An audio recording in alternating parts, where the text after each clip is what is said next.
Hello friends, आप देख रहे हैं आपका चैनल शेयर बाजार विद आयुष। और दोस्तों, बात करेंगे इस वीडियो में इलेक्ट्रॉनिक स्मार्ट के स्टॉक के ऊपर। तो दोस्तों, आज इलेक्ट्रॉनिक स्मार्ट की एक दमदार लिस्टिंग होती हुई देखने को मिली। अपने आप में एक बहुत शानदार लिस्टिंग थी। मार्केट ने भी सपोर्ट दे दिया, ये अपने आप में एक बहुत बढ़िया बात थी। और शानदार लिस्टिंग होने के बाद अब डेफिनेटली बहुत सारे कमेंट्स आने लगे कि सर स्टॉक में करना क्या चाहिए। 90 रुपये में दोस्तों आज शेयर लिस्ट होता हुआ देखने को मिला। उसके बाद 91 तक गया, पर उसके बाद अगर आप देखेंगे तो थोड़ी बहुत स्टॉक में गिरावट आई है। एक प्रॉफिट टेकिंग आती हुई देखने को मिली। तो यहाँ पर क्या ये अपॉर्चुनिटी है, क्या बाइंग करना चाहिए या फिर यहाँ से और गिरावट बन सकती है? तो इसी के ऊपर दोस्तों इस वीडियो में बात करेंगे। तो बहुत इंपॉर्टेंट वीडियो होने वाला है, तो दोस्तों पूरा देखिएगा। फ्रेंड्स, चैनल से पहली बार अगर आप जुड़े हो, चैनल को जरूर सब्सक्राइब कर लीजिएगा। तो फ्रेंड्स, इलेक्ट्रॉनिक स्मार्ट में डेफिनेटली इन्वेस्टर्स ने एक बम्पर रिटर्न गेन कमाया है। बम्पर में क्यों कह रहा हूँ, बिकॉज याद रखिएगा इस मार्केट में 50% तक का रिटर्न मिलना बहुत बड़ी बात है। और 50% तक के जो रिटर्न्स आपको मिलते हुए देखने को मिले, एक हाई प्रीमियम मिला है। एंड अपने आप में दोस्तों एक बहुत बढ़िया डेब्यूट जो है वो इलेक्ट्रॉनिक स्मार्ट का हो चुका है। 90 रुपये पर लिस्ट होता हुआ देखने को मिला। सी स्टॉक जो था डेफिनेटली जो आज लिस्ट होता हुआ देखने को मिला, इसके पीछे का सबसे बड़ा रीज़न इतनी शानदार लिस्टिंग का गया था कि दोस्तों जो रिस्पॉन्स था वो अपने आप में बहुत शानदार था। 72 टाइम सब्सक्राइब होना बहुत बड़ी बात होती है, जो होता हुआ देखने को मिला। एंड एक डेफिनेटली एक अच्छा लिस्टिंग जो है वो आज आपको दिख गया। एनएससी पे 90 पे और बीएसए पे 89.40 पे स्टॉक ओपन होता हुआ देखने को मिला। लेकिन अब इंपॉर्टेंट बात क्या आती है, डेफिनेटली ये जितना मैंने देखा है तो आज ऑलमोस्ट लोगों ने सेल आउट जरूर किया है। जिन लोगों को भी आईपीओ मिला था तो रिटेलर्स ने बेसिकली अपना एक प्रॉफिट बुक किया है। लेकिन जिन लोगों ने अभी तक नहीं किया या फिर जो आपने आज स्टॉक को खरीदा है, और काफ़ी मेरे पास ऐसा कमेंट है कि सर हमने 88 में खरीदा, स्टॉक जो है वो 83 हो गया, तो करना क्या चाहिए, वो बेसिकली हमारा पॉइंट ऑफ व्यू रहेगा। इसीलिए हम उसके ऊपर बात करेंगे। तो सबसे पहले तो दोस्तों आपको कंपनी को समझना पड़ेगा। अगर आज अपने स्टॉक को लिया है for a longer vision, shorter vision के लिए है, तब भी आपको दोस्तों समझना पड़ेगा कंपनी का व्यू। बिकॉज याद रखिएगा, कंपनी आपको अभी लिस्ट होती हुई देखने को मिली है और अभी जो है वो रिजल्ट सीजन चालू है। बहुत सारी कंपनीज दोस्तों अपने रिजल्ट्स जो है वो पेश करती हुई देखने को मिलती है। तो बिल्कुल यहाँ पे इलेक्ट्रॉनिक स्मार्ट के भी हो सकता है कि Q2 नंबर्स जो है वो आपको जल्द आते हुए देखने को मिले। तो सबसे पहले तो आपको कंपनी को समझना पड़ेगा, क्योंकि कंपनी ने जो ये पैसा आपसे उठाया है, जो कंपनी ने आपसे पैसा लिया है, वो क्यों लिया है? क्योंकि कंपनी एक्सपांड करने वाली है, एक्सपांशन करने वाली है, अपने स्टोर्स नए ओपन करने वाली है।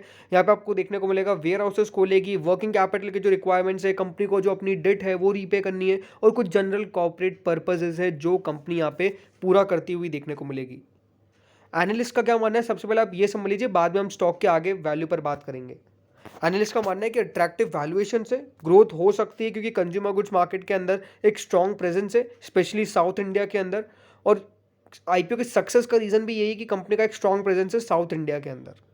ये बात ध्यान रखिएगा। आज आईपीओ आपको 50% का लिस्टिंग गेन क्यों दिलाया? बिकॉज कंपनी के प्रमोटर्स में समझ थी, ये इसको हम कोई भी डिनाई नहीं कर सकता है। कंपनी के प्रमोटर्स में समझ थी कि अगर इस बार निवेशकों से हमको पैसा लेना, तो निवेशकों का फायदा सबसे पहले हमको हमारा ध्यान रखना पड़ेगा। निवेशकों का पैसा अगर नहीं बनता तो डेफिनेटली कंपनी को भी पैसा नहीं बन पाता, कंपनी का भी पैसा नहीं बन पाता। एंड ये बिल्कुल सराहनीय वाली बात है कि कंपनी के प्रमोटर्स ने ये सोचा, तो ये इसमें बिल्कुल सही बात है। इसीलिए अट्रैक्टिव वैल्यूएशंस थी, इसलिए पैसा आया। अब कंपनी को अगर आप बैलेंस शीट में देखेंगे तो एक सबसे पहली बात तो हेल्दी बैलेंस शीट है। पेंडेमिक के बावजूद कंपनी का जो रेवेन्यू फ्रॉम ऑपरेशन है उसके अंदर एक कंपाउंडेड एनुअल ग्रोथ जो थी, CAGR जो ग्रोथ रेट होती है, वो ऑलमोस्ट 17% की थी। 3,127 करोड़ जो था वो 4,350 करोड़ के लगभग पहुंच गया। 3 साल का जो एक एवरेज रिटर्न ऑन इक्विटी और रिटर्न ऑन कैपिटल एम्प्लॉयड जो है वो 16 और 18% है। तो अनडाउटेडली ऑन द कंपनी, अगर हम फाइनेंशियल्स बात करेंगे तो ग्रोथ दिख रही है, कंपनी बढ़ रही है, लगातार रेवेन्यू इंक्रीज हो रहा है, ये अच्छी अच्छी बातें हैं। तो 100 रुपये का लेवल क्या इजीली टच हो सकता है, इसके ऊपर सबसे पहले हम बात करते हैं। तो फ्रेंड्स, आज जब 90 रुपीज़ पे शेयर लिस्ट हुआ तो 91 रुपीज़ तक गया, ज़रूर 1 रुपये ही बढ़ पाया। लेकिन नीचे में आप देखेंगे साफ साफ 83.10 का लो बना है। 83.70 पे ट्रेड कर रहा था 3:30 पे, 83.10 का लो बनाया, यानी स्टॉक जो है वो डेज लो की तरफ आपको ट्रेड किया। मार्केट को आप देखिए, मार्केट कितना था, मार्केट बढ़िया ही कर रहा था। एट द एंड में मार्केट में कहीं भी आपको कोई वो ढिलाई देखने को नहीं मिली, उसके बावजूद शेयर नीचे आया। एग्जैक्ट क्लोजिंग आई है 84.5 पे, और 84.5 पे आप साफ नजर डालिए, ऑलमोस्ट 4,26,000 ऑर्डर्स आपको देखने को मिलेगा सेल साइड पे पेंडिंग नजर आ रहे हैं। आज जरूर 8 करोड़ 80 लाख की वॉल्यूम होती हुई देखने को मिली है, लेकिन अभी भी लोग सेलिंग करने के बारे में विचार कर रहे हैं। डिलीवरी वाइज मैं बात करता हूँ शेयर में, तो ऑलमोस्ट दोस्तों जो डिलीवरी आती हुई देखने को मिली है 3 बजे तक, वो 50% के लगभग है, जो अपना आप में बहुत कमाल है। लेकिन याद रखिएगा ये पहला दिन था, इसीलिए आपको डिलीवरी हाई नज़र आ सकती है। शेयर लोग बेच रहे हैं, इसमें कोई डाउट नहीं है। एंड सबसे पहली बात तो ये बात आपको समझना पड़ेगा, अभी मार्केट का सेंटिमेंट इतना पॉजिटिव नहीं है। अगर मार्केट का दोस्तों सेंटिमेंट पॉजिटिव रहता हुआ देखने को नहीं मिलेगा, तो अगर एक आम रिटेलर तो उसको डेफिनेटली ये जो 50% नज़र आ रहा है स्क्रीन पे, वो बांधना चाहेगा। इसमें कोई बुराई वाली बात नहीं है। 100 रुपये क्या जा सकता है, तो अनडाउटेडली दोस्तों कंपनी के अंदर पोटेंशियल है। मैं अभी भी कहता हूँ कंपनी के अंदर अच्छा पोटेंशियल है, कंपनी लगती बढ़िया है। कंपनी अगर आप नोटिस करेंगे तो यहाँ पे अभी भी स्टॉक जो है वो बहुत महंगा नहीं हो गया है।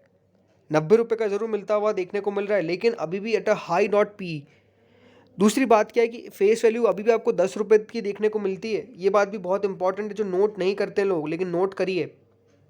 सो ये कह सकता हूँ कि अगर आपका व्यू थोड़ा सा लॉन्गर टर्म का है, फॉर अ 2 to 3 years, मैं ज़्यादा लॉन्गर टर्म का भी नहीं कहूँगा, बिकॉज मुझे लगता क्या है, दो चीज़ें हैं जो दोस्तों कंपनी को ख़राब कर सकती है। पहला तो ये है कि ऑनलाइन प्रेजेंस किस प्रकार से दोस्तों कंपनी को यहाँ पर फोकस में रहता हुआ देखने को मिलेगा, मुझे ये देखना है। सी, हमेशा ऑनलाइन इनके लिए एक बहुत बड़ा खतरा है। या तो कंपनी खुद अपना एक ऑनलाइन प्रेजेंस एस्टेब्लिश कर ले, ये बहुत इंपॉर्टेंट है। अगर कंपनी ने ऑनलाइन प्रेजेंस भी एस्टेब्लिश कर लिया, बिकॉज कंपनी काम क्या कर रही है, ऑफलाइन, ये बात ध्यान रखिएगा, कंपनी ऑफलाइन कामकाज करती है, तो मुझे लगता है कि ऑफलाइन इनके लिए एक बहुत बड़ा खतरा भी साबित हो सकता है और बहुत बढ़िया चीज़ भी हो सकती है। क्यों? बिकॉज अगर लोगों को देखना है कोई महंगे प्रोडक्ट्स, फॉर एग्जांपल यहाँ पे अगर कोई भी खरीदने जाता है कुछ महंगा प्रोडक्ट, तो वो ज़रूर चाहेगा कि अगर मेरे पास कोई ऐसी दुकान है जहाँ पे मैं देख सकता हूँ, तो वो डेफिनेटली उधर जाने का कोशिश करेगा। लेकिन अगर दोस्तों कुछ महंगे प्रोडक्ट्स नहीं होंगे, तो वो डेफिनेटली ऑनलाइन ही मंगवाएगा। कौन जाएगा दुकान पे, कौन लेके आएगा? ये बात हमेशा आपको समझनी पड़ेगी। तो अगर कंपनी अपना कुछ ऑफलाइन प्रेजेंस जैसे अभी बना रखा है, वैसे कुछ ऑनलाइन प्रेजेंस भी बना ले, तो वो बहुत बढ़िया है। दूसरी बात दोस्तों, जो सबसे बड़ा दिक्कत मुझे लगता है कि वो ये कि जो अभी इनके कोर्ट केसेस चलते हुए देखने को मिल रहे हैं, बिकॉज बजाज इलेक्ट्रिकल्स के नाम से इनकी दुकान है ऑलमोस्ट है, तो वो कंपनी कह रही है कि हम चेंज करेंगे और इलेक्ट्रॉनिक स्मार्ट में डालेंगे। बट वो अगर आप देखेंगे तो एक कोर्ट केस चलता हुआ देखने को मिल रहा है, जो प्रॉब्लम्स है, अगर ये प्रॉब्लम्स में कुछ दिक्कतें आ गई तो डेफिनेटली शेयर होल्डर्स को सफ़र करना पड़ेगा। तो ये दो बड़े खतरे नज़र आते हैं मुझे। उसके अलावा एज सच बहुत बड़ा कुछ खतरा नज़र नहीं आता है, यही मैं आपको कह सकता हूँ। अनडाउटेड नंबर्स बहुत बढ़िया आते हुए देखने को मिल रहे हैं from the past few times, and pandemic में भी कंपनी ने ग्रोथ दिखाया, तो ये अपने आप में एक दिखाता है कि हाँ, ग्रोथ तो दिख रही है। प्रेजेंस तो जो कंपनी की है वो साउथ इंडिया के अंदर वो डेफिनेटली स्ट्रॉन्ग दिख रही है, इसमें कोई डाउट नहीं है। बट यही कि ग्रो किस पेस से करेगी आने वाले समय में, कंपटीशन को किस प्रकार से कंपनी झेलेगी आने वाले समय में, ये वाली चीज़ें हैं जिसके ऊपर आपको ध्यान देना चाहिए। अब रही 100 रुपये की बात, तो जैसा मैंने कहा पोटेंशियल है फॉर अ लॉन्गर टर्म। जिन लोगों ने आज लिया है, अब ये कहूँगा वेट करिए, जिन्होंने हाई लेवल पर लिया है। जिन्होंने नहीं लिया है, अभी भी कहूँगा वेट करिए, कंपनी के एक बार Q2 के नंबर्स आने दीजिए, उसके बाद ज़्यादा राय बनाना सही रहेगा। आपको क्या लगता है, मैं ज़रूर आपसे ये जानने की जानना चाहूँगा। डेफिनेटली आप कमेंट करके बताइए, डेफिनेटली आई विल आंसर कि क्या लगता है आपको, उसके ऊपर मैं भी अपनी राय दूंगा। तो डेफिनेटली वो इंपॉर्टेंट है। बट अभी के लिए यही कहूँगा कि स्टॉक के अंदर खरीदारी करना तो अवॉइड करना चाहिए, बिकॉज अभी तो देखिए स्टॉक आता हुआ देखने को मिला है। थोड़े दिन आपको स्टॉक के ऊपर इन्फ्लुएंस भी रहता हुआ देखने को मिलेगा। जिनके पास अभी हैवी क्वांटिटी है वो डेफिनेटली अगर इधर उधर करेंगे तो स्टॉक के अंदर तेज़ी बिकवाली के ज़्यादा आपको चांसेस रहते हुए देखने को मिलेंगे। क्योंकि IPO अभी लिस्ट हुआ है, स्टॉक अभी लिस्ट हुआ है, तो डेफिनेटली लोगों के एक्सपेक्टेशन रहते हैं, तो वॉल्यूम्स भी ज़्यादा आती है। लेकिन कुछ समय के बाद, यानी 4-5 दिन के बाद अगर आप देखेंगे, या फिर कहूँ 4-5 भी नहीं, 2-3 दिन के बाद, तो स्टॉक के अंदर जो है वो आपको तेज़ी और कह सकते हैं दोस्तों यहाँ पे गिरावट जो है वो न्यूट्रल साइड पे रहती हुई देखने को मिलेगी। मार्केट फोर्सेस फिर ड्राइव करेंगे, या फिर कंपनी के अंदर की कोई अगर न्यूज़, तो वो बात इंपॉर्टेंट है, उसका ध्यान रखना है। अभी तो डेफिनेटली अवॉइड करने की सलाह है। तो फ्रेंड्स, इस वीडियो में इतना ही था। होप सो वीडियो बढ़िया लगा होगा। अगर लगा तो लाइक कर देना, चैनल से पहली बार जुड़े सब्सक्राइब कर देना। Thank you friends for watching this video.